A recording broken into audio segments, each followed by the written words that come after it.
Hola, soy Miguel Ángel de Creada y continuamos con el ciclo de entrevistas de casos reales de reinvención profesional, en el que nos gusta mostrar a personas que han dado un giro a sus carreras para tener la vida que desean. Hoy cuento con la compañía de Emilio Carrillo, que es escritor, conferenciante y economista, entre otros muchos roles, y cuyo último libro publicado es Conciencia y Sociedad Distópica. Hola Emilio, muchas gracias por compartir esta entrevista con nosotros. Pues encantado, Miguel Ángel. Muchas gracias a vosotros por la invitación y muchas gracias a Creada por la propuesta y por vuestra labor, por ambas cosas. Pues bueno, Emilio, para aquellas personas que no te conozcan, vamos a empezar con una pregunta un poco abierta. ¿Quién es Emilio Carrillo? Bueno, la verdad es que en estos momentos de mi vida, Miguel Ángel, ese tal Emilio Carrillo, la verdad es que no pasa de ser un instrumento, maravilloso, por cierto, que lo que realmente soy usa para vivenciar esta experiencia humana. No obstante, si nos vamos a ese Emilio Carrillo, que yo digo que es mi apariencia, no la esencia, todos tenemos una esencia imperecedera y una apariencia. Bueno, pues esa apariencia ha hecho muchas cosas y ha estado en muchas actividades. Durante una buena parte de su vida, actividades muy ligadas al mundo, vamos a llamarle material, al mundo externo, desde el punto de vista de la economía, de la docencia, de la actividad política, de la consultoría con Naciones Unidas, etcétera, etcétera.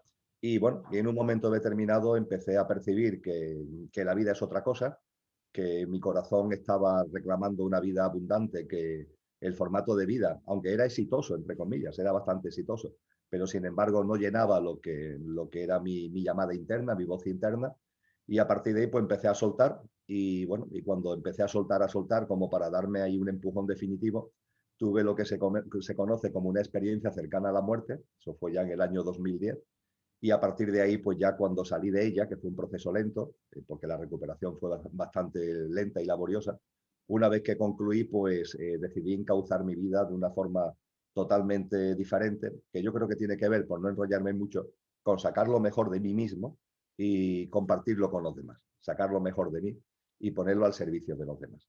Y en ello ando con tranquilidad, con serenidad y sin prisa, pero sin pausa. Wow, claro, a veces no tiene que ser los cambios tan drásticos, ¿no? En tu caso, como tú dices, fue por una experiencia cercana a la muerte. Pero bueno, en este ciclo, a la mayor parte de las personas que entrevistamos suelen ser mujeres y muchas de ellas lo que coinciden es que, bueno, se da en un momento dado y la mayoría suele ser a partir de la maternidad en el que se dan cuenta como una especie de renacer en el que, bueno, la vida que llevan hasta ese momento, a partir de ahí, de que se encuentran con una criatura y que a través del parto muchas veces es como que se enfrentan a una realidad diferente y desde ahí, bueno, pues ven que la vida que llevan hasta ese momento no encaja. Y ese giro, Emilio, ¿hacia dónde te ha llevado? ¿En qué proyectos andas metido actualmente? Sí, eso que tú me comentas, que le pasa a distintas personas con distintos formatos, yo recuerdo que en su momento yo me decía a mí mismo que había vivido la experiencia, salvando las distancias, lógicamente, pero como de forma metafórica, yo creo que más o menos conocemos lo que es el tema del nudo gordiano, ese nudo que nadie podía deshacer y que se decía que el que lo deshaciera, ese nudo, conquistaría el mundo, ¿no? Y cuando Alejandro Magno llegó ante el nudo gordiano y le dijeron esto precisamente, él lo que hizo fue mirarlo, sacó la espada y de un tajo cortó el nudo. Se acabó el nudo, Cortar ¿no? por lo sano. Sí. Entonces yo creo que nosotros en nuestra vida hay veces incluso que vamos soltando poco a poco, me pasó a mí, pero no, la vida reclama que soltemos mucho más y entonces hay algo que actúa como la espada esa que hace saltar por los aires el nudo gordiano, ¿no? En ese sentido, lo que en aquellos momentos en los que evidentemente yo sentí que tenía que reorientar mi vida, hubo un momento, Miguel Ángel, entre noviembre del 2010 y septiembre del 2011, que son muchos meses, son 9 meses, yo estuve de baja laboral debido a las secuelas de lo que me pasó durante mucho tiempo, prácticamente no podía salir de casa. Entonces ahí fui completando un proceso espiritual que me fue llevando a un vaciamiento. Vaciamiento en el sentido de que me di cuenta que tanto trabajo, tanto esfuerzo, tantos problemas, tantas inquietudes, no son realidad. Eso no es la realidad de la vida es otra cosa. Pero claro, cuando todo eso me empecé a dar cuenta, se me generó una situación muy curiosa, ¿no? Porque fue una especie de, ese vaciamiento me llevó a una especie de vacío. Dice, vale, vale, todo lo que yo he venido haciendo está claro que no tiene que motivar mi vida, tengo que ir por otro sitio y realmente nada, nada es necesario hacer. Pero estoy aquí encarnado. Eso recuerdo que fue en marzo del 2011, ¿no? La situación mía era de ese tipo, ¿no? Decir, bueno, nada de lo que he venido haciendo considero que da lugar a esa vida plena a la que vengo haciendo referencia, nada de eso. La vida, de hecho, lo que hay que hacer es vivirla cada momento, de instante en instante, sin más, pero no obstante, no obstante, habrá algo, ¿no? Para lo que yo esté aquí, habrá, no sé cómo llamarlo, un propósito de vida, un algo por lo que yo estoy aquí encarnado, ¿no? Y fue cuando aparecieron con mucha fuerza los dones y talentos, Miguel Ángel, los dones y talentos. Es decir, el percibir que ese propósito de vida, que como almas encarnadas todos tenemos, ese propósito de vida, podemos tener muchas dudas sobre cuál es. Hombre, siempre el propósito de vida siempre tiene un mismo telón de fondo, que es evolucionar en conciencia, ¿no? Ir tomando cada vez más conciencia, lo que en el ámbito de los orientales llaman la autorrealización, ¿no? Pero desde el punto de vista de lo concreto, más allá de ese telón de fondo, ¿cómo se concreta, ¿no? El propósito de vida? Entonces ahí fue donde me di cuenta de la importancia de los dones y talentos. Entonces empecé a analizarme a mí mismo, empecé a mirarme, bueno, cuáles podían ser mis dones, cuáles podían ser mis talentos, es decir, entendiendo por dones y talentos las capacidades innatas con las que venimos a este mundo. Y claro, los dones y talentos como capacidades innatas con las que venimos a este mundo tienen que ver con el propósito de vida, porque venimos con un propósito de vida y esos dones, esas capacidades, esos talentos son como las herramientas, los instrumentos que tenemos a nuestra disposición para llevarlo a cabo, ¿no? De ahí la importancia de los dones y talentos, que no es ninguna tontería, porque te dan pistas y plasman en concreto el propósito de vida. Entonces, a partir de ahí yo me di cuenta que mi vida entera, Miguel Ángel, entera, vamos, desde que era un pequeñajo de 6 años, ha estado marcada por la introspección y la comunicación. La introspección, porque siempre he tenido, entre comillas, una vida interior significativa, pero después una enorme facilidad para compartirlo con los demás, de múltiples maneras, en charlas, en conferencias, en talleres, en retiros, en escritos, en libros, una enorme facilidad para eso. Entonces detecté que ese es mi don y mi talento.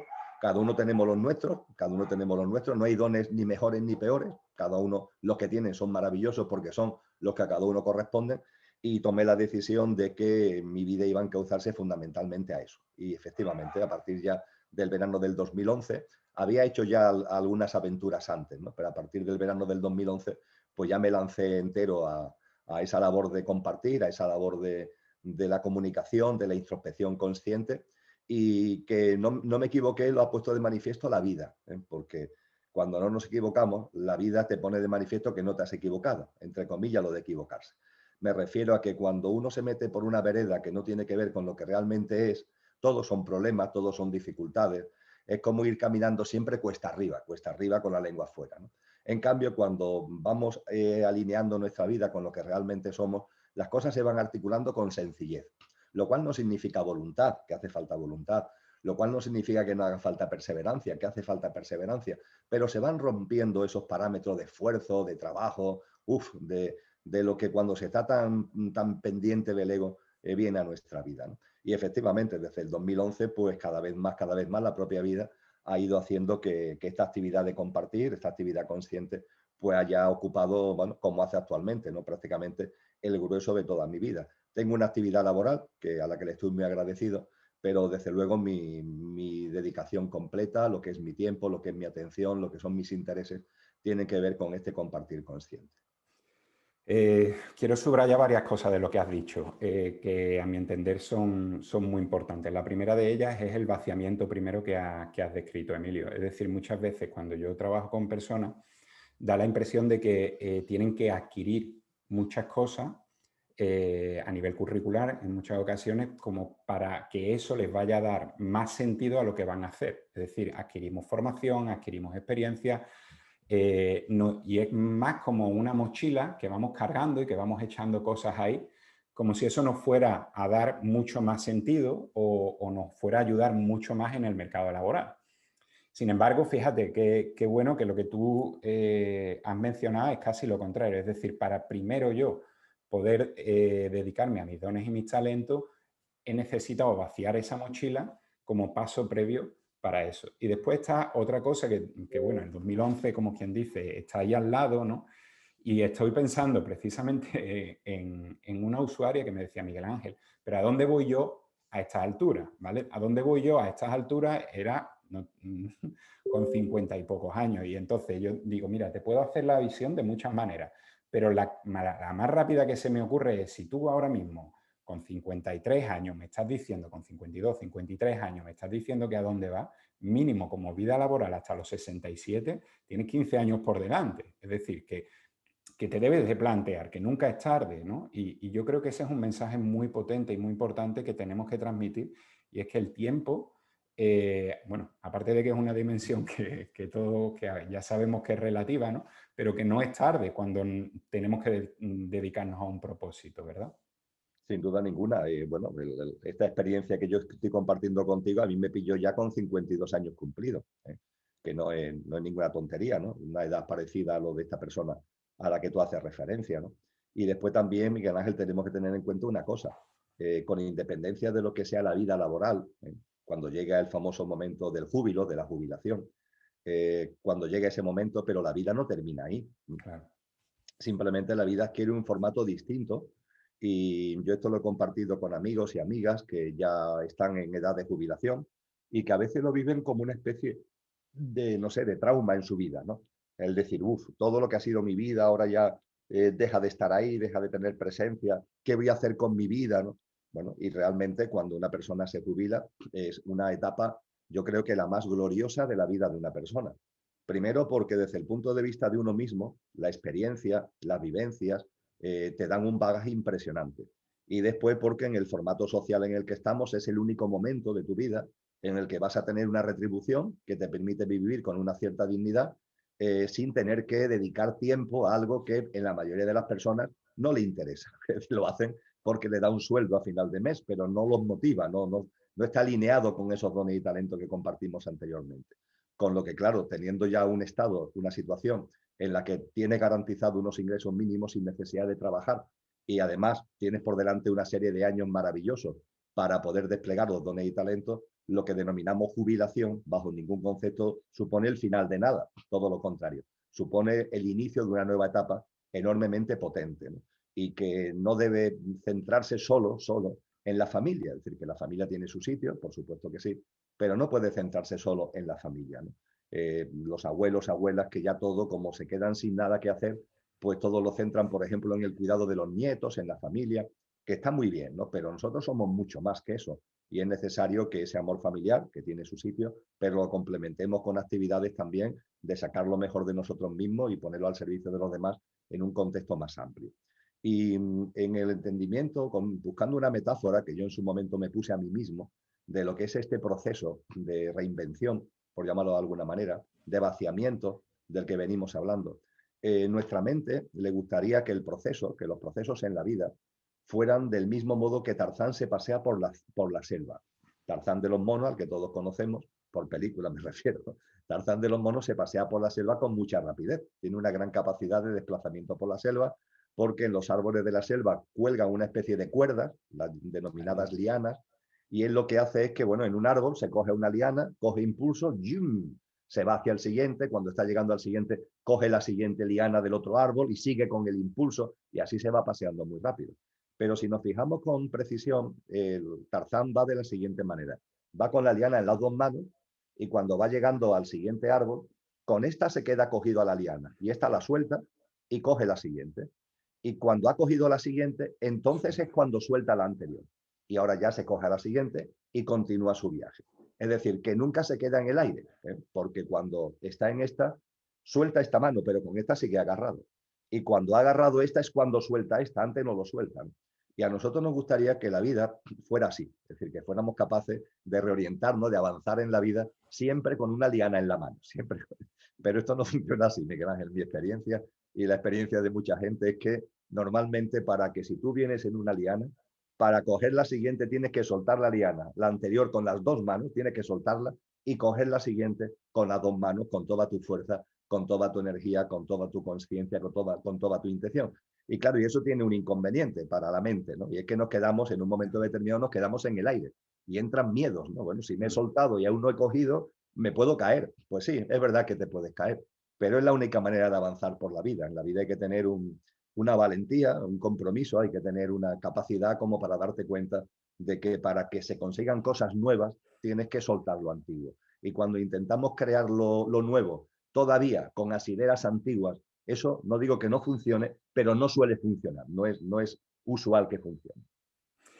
Me encanta porque además te iba a preguntar sobre los miedos y ya lo estás introduciendo. Y con ello quería preguntarte sobre un tema que a mí me apasiona, que a veces cuando hablo de ello la gente me mira como si estuviera hablando de otro mundo y bueno, no, es el presente. Y me refiero a todo lo que tiene que ver con lo que ahora llaman la revolución industrial 4.0 y al tema de la robotización, ¿no? A cómo cada vez que nos empezamos a plantear, ¿no? Que antes lo veíamos en películas de ciencia ficción, pero que ahora mismo es, junto con la inteligencia artificial, nos estamos enfrentando ya de lleno precisamente a todos estos cambios y que ya están inmersos, no es que vayan a llegar, sino que ya están aquí directamente, ¿no? Y cómo me encuentro con personas que se mueven entre el escepticismo, a pesar de que ya están aquí. Yo entiendo que es porque, bueno, no se han preocupado, no están todavía, ¿no? En esa línea de haberse informado de todo esto. Y con otras personas que, bueno, que dicen que sí, que tal y que cual, pero bueno, que a pesar de que eso esté ahí, sus trabajos, ¿no? Más o menos, no tienen por qué verse con la obligación de reinventarse. Y sin irme mucho por las ramas. Lo que quiero preguntarte, ¿no? Es, con esta revolución, cuarta revolución industrial o revolución industrial 4.0, para ti, ¿qué papel juega la reinvención precisamente? Mm. Mira, estamos, Miguel Ángel, siempre ha estado la humanidad, pero ahora más que nunca, en un momento de enormes transformaciones. Yo no tengo ningún tipo de duda de que la humanidad está terminando con un ciclo y está comenzando otro ciclo. Estamos ahora mismo en un proceso de transición. Los procesos de transición siempre suelen ser problemáticos, sobre todo cuando lo analizamos desde la dualidad de la mente, ¿no? Que todo lo quiere ver en clave positiva y negativa, en lugar de percibir que todo tiene su sitio y todo es como corresponde, ¿no? Entonces estamos en un momento de auténticas incertidumbres, porque estamos en un momento de transición. Incertidumbres que tienen que ver con muchas cosas, tienen que ver con las tecnologías, como tú dices, con una inteligencia artificial que pronto llegará a ese punto de singularidad en el que tenga capacidad de retroalimentarse a sí misma, en momentos de pandemia, en momentos de cambio climático, etcétera, etcétera. Son momentos en donde tenemos que estar en una disposición de darnos cuenta de que todo lo que está a nuestro alrededor puede trastocarse en cualquier momento. Vivimos antes en una creencia de que las cosas eran y que siempre serían así. Yo creo que eso ya, quien no se haya dado cuenta, es que no quiere darse cuenta de que eso ha pasado a la historia. Y bueno, esto ciertamente tiene, entre comillas, implicaciones que podemos denominar negativas, ¿no? Todo lo que tiene que ver con la incertidumbre, con la inseguridad, con la aparición de miedos, etcétera, etcétera. Pero bueno, si eso lo dejamos atrás porque asumimos que es el momento que nos corresponde, es el momento que toca, lo que evidentemente nos lleva es a vivir esta vida muy pendiente del momento presente y, desde luego, con una enorme capacidad, volvemos a utilizar el término, de reinvención. Siendo más concreto todavía, la realidad, Miguel Ángel, yo aunque todo el mundo de la economía en sentido estricto, ¿no? De la economía oficial, ¿no? Etcétera, lo dejé hace mucho tiempo, pero no por ello dejo de ser economista y me sigue interesando la economía. Lo cierto es que cuando contemplamos la prognosis, en el horizonte de lo que puede ser la economía en los próximos años, nadie sabe absolutamente nada de lo que puede pasar. Esa es la realidad. Es decir, cuando hay algún analista, algún ensayista serio, llega a esta conclusión. No sabemos por dónde van a ir los tiros. No tenemos ni idea de por dónde van a ir los tiros. Lo único que podemos asegurar es que en no muchos años las cosas, se decía antes ya del famoso COVID, las cosas van a ser muy distintas a como son actualmente en muchos sentidos. A partir de ahí, ¿qué es lo que tenemos que hacer? Pues mira, se me viene a la cabeza una entrevista que le hicieron allá por septiembre, octubre, a una persona que hoy es reconocido como uno de los ensayistas más prestigiosos del mundo actual, que se llama Yuval Harari. Yuval Harari, el pensador antropólogo israelita que vive en Estados Unidos hace ya muchos años, Es una persona relativamente joven y ha escrito libros como Homo Deus, como Homo Sapiens, como 21 lecciones para el siglo XXI, que se han vendido en todos los idiomas por millones y millones de ejemplares. Bueno, pues en esta entrevista a Yuval Harari le preguntan precisamente por esto. Y él, independientemente o además de afirmar que nadie sabe exactamente lo que va a pasar y que sería iluso o es un iluso aquel que pueda hacer prognosis sobre cómo va a estar la economía, cómo van a estar los distintos sectores económicos, que eso no tiene fundamento. Lo único que él decía que le aconsejaba a los amigos, a las amigas y a él mismo era la necesidad de reinventarse. Es lo único que él sabe que va a ser absolutamente imprescindible. ¿En qué me formo? ¿En qué me dejo de formar? ¿Por dónde me oriento laboralmente? Mira, eso déjalo a un lado porque cualquier análisis que pueda hacer al respecto está tan condicionado, tiene tantos interrogantes, que lo que mejor puedes hacer es reinventarte en el sentido de dos grandes cosas. Él en la entrevista se centraba en dos grandes cosas.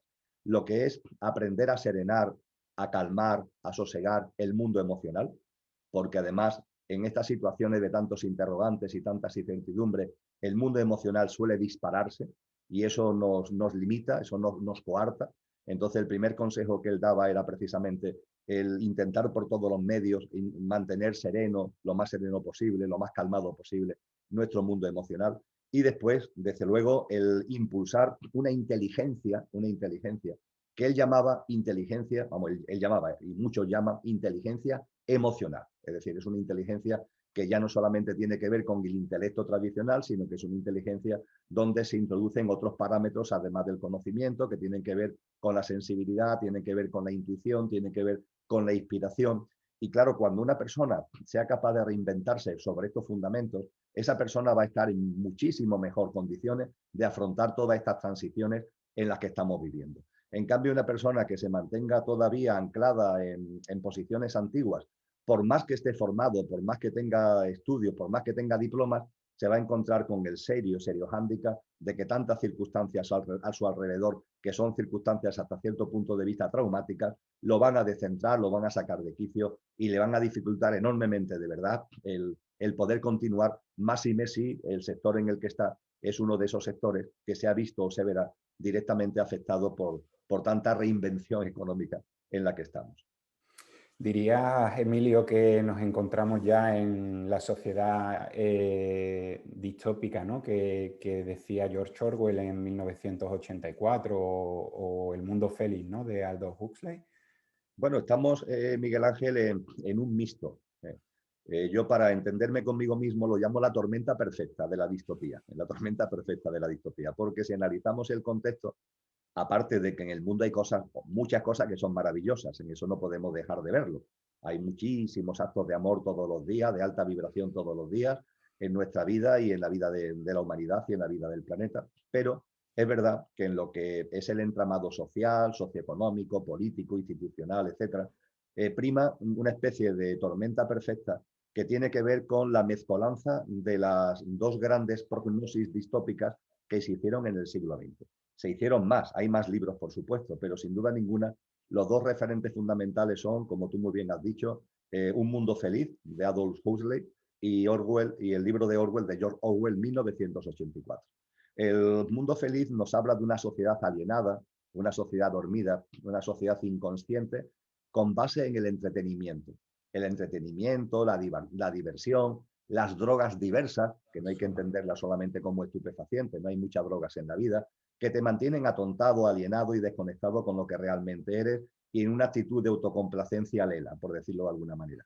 Y después está la distopía de Orwell, que tiene que ver con una sociedad autoritaria y un autoritarismo basado fundamentalmente en las tecnologías. Es curioso que ese libro, que es de los años 40 del pasado siglo, avanzara muchas de las cosas que estamos viendo hoy con el tema de los usos de datos, ¿no? La big data de la que tanto se habla, para el almacenamiento y tratamiento masivo de la información en orden a tenernos como controlado, como dominado. Bueno, pues lo que estamos viviendo es una mezcla de ambas, es decir, es el mundo feliz de Huxley y 1984 de Orwell a la vez, a la vez. Y creo que es bastante evidente, mirando a izquierda y a derecha, adelante y atrás, creo que es bastante evidente que, amén, insisto, de muchas cosas maravillosas que hay en la Tierra y en el ser humano y en la humanidad, pero esa distopía, esa sociedad distópica está ya entre nosotros. No es un futuro, no, porque se habla normalmente de la utopía y de la distopía como un futuro que puede llegar a la humanidad. No, no. En este caso, la distopía es una realidad que ya se ha instalado entre nosotros. Y sin embargo, y esta es la paradoja, ¿no? Que yo cada vez hablo con más gente y escucho en más lugares que, y a mí por lo menos, no sé si en parte es por ingenuidad, pero me gusta pensar que estamos también a las puertas de un cambio y abriéndonos más a la era de la conciencia, ¿no? Y demás. Claro, el momento no lo sabemos. No, y dentro de nuestro ego nos gustaría saberlo, pero no tenemos la menor idea. Pero para mí me resulta muy paradójico, Emilio, el hecho de que cada vez hay más hechos, ¿no? Que nos demuestran que nos encontramos en ese mundo orwelliano y al mismo tiempo parezca que empezamos a estar cada vez más cerca o a las puertas de la era de la conciencia. Mm. Claro, eso, Miguel Ángel, tiene un sentido profundo y lo explica muy bien el experimento, un poco cruel desde luego, el experimento de la rana hervida. Y es que si tú una rana la pones en un recipiente con agua y la vas calentando el recipiente con agua poco a poco, poco a poco, poco a poco, la rana muere hervida porque no se da cuenta y finalmente muere hervida. En cambio, si le metes calentones enormes al recipiente, la rana brinca, la rana da un salto. Entonces, los acontecimientos que estamos viviendo son tan de calentones que cada vez más personas estamos dando saltos. Somos como ranas que vamos brincando en consciencia, en este caso, brincando en consciencia. Y ciertamente este ejemplo de la rana hervida nos ayuda a entender también el papel de las noches oscuras en la vida, es decir, el cómo muchas personas se han reinventado, han comenzado un nuevo devenir en su existencia debido precisamente a circunstancias dolorosas, ¿no? A enfermedades, a fallecimiento de seres queridos, a rupturas traumáticas de pareja, ¿no? Bien, tanto el experimento de la rana hervida como las noches oscuras nos ayudan a entender que la conciencia avanza como un tren. ¿Qué significa eso? Que avanza sobre dos raíles. La conciencia avanza sobre todo lo que tiene que ver con la utopía, todo lo que tiene que ver con el amor, lo mejor que podemos sacar de nosotros, etcétera, y lo mejor que podemos aportar a los demás, pero también, curiosamente, la conciencia, como le pasa a la rana que brinca, como le pasa a la persona o a los colectivos cuando se viven noches oscuras, también evolucionan gracias precisamente a la distopía, ¿no? Con lo que la conciencia evoluciona como un tren sobre esos dos raíles. Y eso es enormemente importante tenerlo en cuenta. Y finalmente, por seguir buscando metáforas, ¿no? Además de la rana hervida, además del tren de la consciencia, deberíamos ser conscientes mirando arriba y abajo, como es arriba es abajo, tenemos a nuestro alcance ver cómo evolucionan las células. Y las células tienen un proceso de nacimiento, desarrollo y en un momento determinado de muerte. Es decir, la célula ha cumplido su función. Cuando la célula ha cumplido su función, surge otra. De esa célula vieja, entre comillas, surge otra. En biología se estudian los procesos de mitosis, los procesos de yemación, surge otra. Y es curioso porque si miramos en esta célula que ya ha cumplido, ¿qué es lo que nos encontramos? Pues nos encontramos, por una parte, fuerzas creativas. Es decir, dentro de la célula hay fuerzas que están ahí aportando cada vez más fuerte, cada vez más consistente para generar la nueva célula. Pero también siempre en una célula hay fuerzas involutivas, es decir, no solamente fuerzas creativas evolutivas, sino fuerzas anquilosantes e involutivas. Siempre se dan en todos los procesos de evolución celular. Y curiosamente se sabe que esas fuerzas anquilosantes e involutivas, sin pretenderlo, realmente potencian a las fuerzas creativas. Por lo que hemos visto de la rana hervida, por ejemplo. Entonces, la humanidad en estos momentos, aplicándole lo que sabemos de las células, diríamos que es una humanidad que surgió en un momento determinado, que ha aportado cosas maravillosas a las que todos tenemos que estar muy agradecidos, pero esa casa ya se ha quedado, el traje se nos ha quedado estrecho, esa casa ya es una ruina y necesitamos un nuevo traje, necesitamos una nueva casa, necesitamos en definitiva que surja ya una nueva humanidad. Y en ese momento estamos, y es muy evidente que en la humanidad actual están las fuerzas creativas, es decir, seres humanos, personas, colectivos, que están claramente cada vez más decantándose, ¿no? por ser las semillas y los agentes activos de esa nueva célula, de esa nueva humanidad, pero también están las otras fuerzas que están ahí como intentando retener, ¿no? Manteniendo privilegios, manteniendo posiciones, intentando que esto no avance, pero en cualquier caso, ese posicionamiento genera dolor, desgraciadamente genera dolor, genera sufrimiento. Y mira por dónde ese dolor y ese sufrimiento sirve para que cada vez más personas vayamos formando parte de las fuerzas creativas. Así que es un momento precioso que podemos analizar, yo creo que con sosiego, intentando que no derrapar, ¿no? Por nuestro mundo emocional, como antes decíamos, Y cuando tenemos suficiente perspectiva, pues le tenemos que estar muy agradecidos del momento que estamos viviendo. Es un momento único, es un momento de transición, es un momento de creación y le tenemos que estar enormemente agradecidos. No por casualidad, hay tantísimas almas encarnadas en estos momentos. Hay que recordar que la población humana, hasta la mitad del siglo XIX, nunca había habido más de 1.000 millones de personas a la vez, ¿no? Y ahora, 150 años después, 180 años después, estamos en 8.000 millones. Esto para mí, que me gusta no solamente contemplar la apariencia, sino la esencia de lo que somos, significa que estamos en un contexto histórico donde todas las esencias, donde todos los componentes imperecederos del ser humano, donde todas las almas queremos estar presentes, porque es un momento muy especial, sumamente especial. Y hay algo más que quiero preguntarte en referencia al tema, bueno, de la pandemia que estamos viviendo, ¿no? y del coronavirus. A todo el mundo le recomiendo, de hecho yo ya se lo he enviado a varias personas, el artículo que hay en tu blog, el cielo en la tierra, que es muy, muy interesante, muy bien documentado y que a mí personalmente me ha ayudado mucho a entender el momento en el que estamos ahora mismo. Y no me quería quedar con la espina, ¿no? De no preguntarte para ti en este momento con respecto al tiempo de pandemia que estamos viviendo. Claro, nuevamente, ¿no? ¿Cómo relacionamos la cuestión de la reinvención personal y profesional, pero la reinvención en todo lo más amplio de la palabra, precisamente en este momento, ¿no? Con esto que estamos viviendo, con ese origen que todo indica, que es de origen artificial y demás. Y claro, y nosotros como individuos, ¿no? ¿Cómo podemos posicionarnos, ¿no? ante eso? Sí, lo importante realmente, Miguel Ángel, no es tanto si el virus es natural o artificial, si el virus saltó solo por accidente o lo sacaron de forma provocada.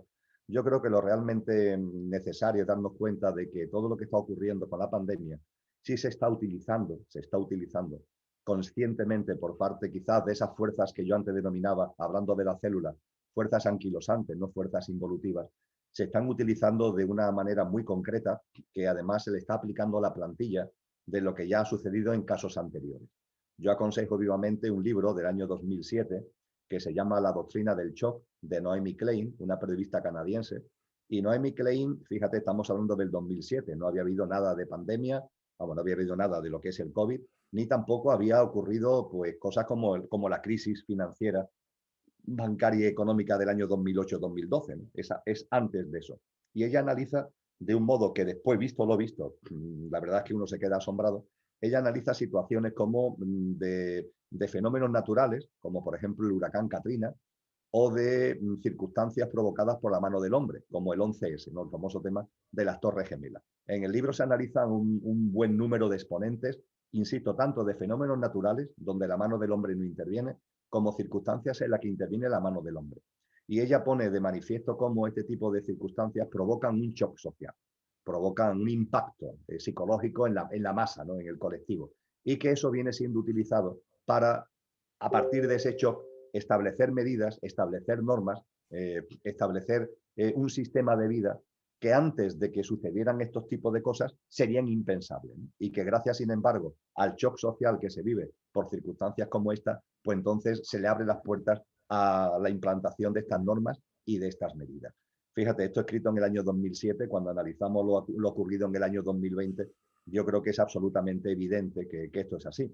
Y fundamentalmente, Miguel Ángel, yo lo que percibo es que en esa especie de ensayo de ingeniería social en el que estamos incursos por parte de los que están aplicando ley una plantilla que viene de muy atrás y que ahora mismo se está aplicando aprovechando la pandemia, fundamentalmente lo que se persigue, y es importante que lo tengamos en cuenta para encauzar nuestra vida, lo que fundamentalmente se persigue es el enfriamiento del espíritu humano, el enfriamiento del espíritu humano.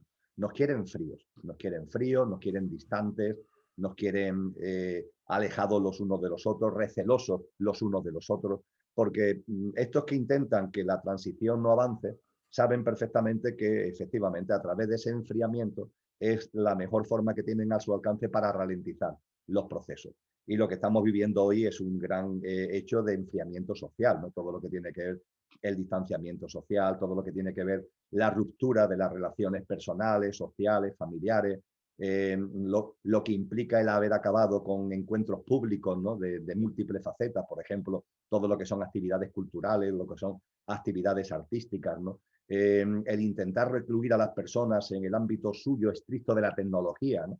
Que la tecnología es magnífica, pero ojo, claro, la tecnología es magnífica siempre que no te metes en una especie de callejón sin salida donde finalmente tú termines siendo una especie de apéndice del ordenador, ¿no? Y en lugar de estar tú, o sea, en lugar de estar el ordenador a tu servicio, tú termines estando al servicio del ordenador, ¿no? El recelo, ¿no? El mirar a la otra persona con miedo, ¿no? El encontrarte con alguien y pararte antes de darle un abrazo, darle un beso, incluso siendo tu padre, incluso siendo tu madre, ¿no? Entonces, claro, estas son cosas que tienen que ver con lo que ya autores hace mucho tiempo llamaron la época del enfriamiento. Friedrich Nietzsche lo llama la época de los últimos hombres. Steiner habla con toda claridad en sus conferencias de 1919, habla con toda claridad de la llegada de ese enfriamiento. Y yo creo que eso tenemos que ser conscientes para precisamente encauzar nuestra vida por unos derroteros distintos. Es decir, que no puedan acabar con el espíritu humano. Fíjate que los dones y talentos a los que hemos hecho referencia tienen como seña de identidad el que está plenamente vinculado con el espíritu humano, plenamente vinculado. Los dones y talentos se ejercitan con entusiasmo. Los dones y talentos, cuando los ponemos en marcha, el tiempo y el espacio deja de existir, ¿no? Son las cosas que nos gustan tanto hacer que es como si no existiera el tiempo, ¿no? Y da igual que sea meterte en tu laboratorio, como hacía Einstein, para elucubrar las leyes de la astrofísica, o una persona que tiene buena mano para la cocina, ¿no? Y que su talento es la cocina, y que cuando se mete ahí a hacer un buen plato de cocina, el tiempo deja de existir, ¿no? Son cosas que salen de dentro, ¿no? Que nos motivan, que nos entusiasman, ¿no? Que tienen que ver con la intuición, con la inspiración, con la sensibilidad. Bueno, pues todo esto en lo que estamos metidos tenemos que ser conscientes que esto lo pone en solfa y debemos ser conscientes no para rasgarnos las vestiduras, sino para decir, no, yo en el ámbito de mi vida, en lo que pueda, en lo que me sea posible, yo voy a seguir apostando por una forma de vida donde el enfriamiento no se haga presente y voy a intentar mantener unas relaciones personales, unas relaciones familiares, una forma de ver la vida y una forma de verme a mí mismo que no esté ahí metido en el congelador del enfriamiento. Emilio, volviendo a tu proceso de reinvención y demás, y un poco a modo de conclusión, de todos los aprendizajes que has llevado a cabo desde, bueno, en estos últimos años, ¿no? Sobre todo, ¿con cuál te quedarías y qué mensaje sería el que tú entregarías a las personas que nos oyen y nos ven? ¿Ves? Sin ningún tipo de duda, Miguel Ángel, la confianza, ¿eh? La confianza en la vida. Yo sé que suena así como muy retórico eso de confiar en la vida. Sí, confiar en la vida significa que hay que estar atento a lo que se mueve dentro de uno mismo. También hay que estar atento a las señales de la vida y tirar para adelante con confianza en la vida. Podemos pensar que tirando para adelante, como antes decíamos, Tarzán se queda en el aire y nos podemos dar un batacazo, pero esa creencia hay que irla dejando a un lado y saber que cuando somos leales con nosotros mismos, cuando tenemos un compromiso con nosotros mismos, y desde luego para mí el conmigo mismo no es con Emilio, entre comillas, sino es con la esencia que yo realmente soy, y cuando mi compromiso es que esa esencia esté cada vez más presente en mi vida, no tengo ningún tipo de duda de que la vida se va alineando, la vida se va confabulando contigo para que todo esté exactamente en su sitio y todo sea exactamente como corresponda. Así que el principal aprendizaje que yo he tenido y que comparto al hilo de lo que me has preguntado es la confianza. Una confianza en la vida, además, Miguel Ángel, que te lleva a la aceptación, ¿eh? Una aceptación que no es resignación, no es impotencia, no es el encogerte de hombros diciendo qué voy a hacer, no puedo hacer otra cosa. No, es una aceptación que es fruto de la confianza. Como confías en la vida, sabe que todo tiene su sentido, con lo cual aceptas. Y eso no te paraliza, porque los sabios y sabias que han practicado la confianza y la aceptación han sido personas muy activas, no han sido personas indiferentes, han sido personas muy activas. Pero claro, es una actividad, es una forma de acción que Buda, en el famoso noble óctuple camino, llamó la acción correcta. Y que a mí personalmente, como eso de correcta tiene ahí una connotación como de juicio, ¿no? Me gusta decir la acción consciente. La acción consciente es la que hace que vayamos por nuestra vida, bueno, pues siendo cada vez más lo que somos, sacando lo mejor de nosotros mismos, poniendo al servicio de los demás, atentos a las señales de la vida, cuando la vida te está diciendo te está el semáforo en rojo porque te está dando contra la pared, ese no es el camino, busca como hace el agua, cuando no puede pasar por un lado, busca el recodo para pasar, ¿verdad? Entonces no te sigas dando contra la pared, busca el recodo, en fin, todo lo que es la confianza en la vida, que te enseña además a ver la vida con otra perspectiva, no perdido en lo cotidiano, sino a tener una visión más amplia de la vida, creo que realmente es fundamental. Siempre lo ha sido y ahora más que nunca. El fluir, al fin y al cabo. Efectivamente. Bueno, en Creada pensamos que todas las personas tenemos el poder de crear nuestra propia historia y nuestra propia vida. Esa que soñamos y bueno, nuestro invitado Emilio Carrillo es un claro ejemplo. Siempre decimos que hay que soñar con la cabeza en las nubes y los pies en la tierra. Emilio, muchísimas gracias. Ha sido un auténtico placer y una satisfacción muy grande, como te comentaba antes de empezar la entrevista, no solo a nivel bueno, profesional y demás, sino también a nivel personal. Un abrazo muy grande. Muchísimas gracias, Miguel Ángel. Ha sido un placer. Enhorabuena por la iniciativa y a seguir fuerte con Creada. Muchas gracias. Gracias a ti.